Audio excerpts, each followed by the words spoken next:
Hey everybody, I wanted to show you for this assignment, which is we're going to be photographing the same subject 5 different ways, thinking about composition, but also then going in and starting to play with some of the settings in the camera.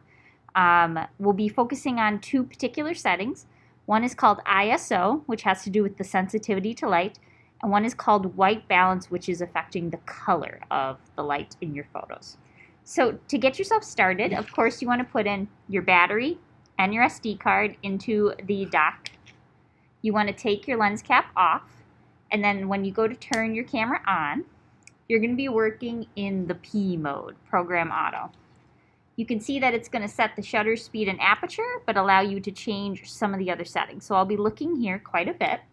So I'm going to be working with ISO on the wheel and white balance. So if I click ISO, you can see it gives me different numbers. Low ISO means low sensitivity to light. So if I'm outside and there's a lot of light and it's really bright, I can hang out in the lower settings. As I get cloudier or I'm inside, I want to move a little bit up.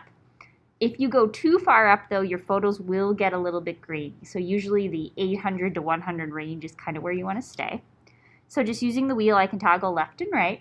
And I'm just going to experiment with taking photos using different ISO. So that's one thing I'm going to do. The next thing I'm going to do is working with the WB. This is white balance. As I click on these, it's actually going to shift the quality of the light or the color of the light. So you can see if I'm in daylight, I can select that. Shade is going to give me a cooler color. Cloudy will adjust for cloudy settings. Tungsten's going to give kind of a blueness to a picture. White fluorescent would be an interior. Flash, and then custom means you could play around with it. So try taking some photos using these different white balance settings and kind of see what you get. So I can go ahead, take a photo, and then I can go ahead, press the play button right here, kind of check it out, and I can see all the different variations of those different settings.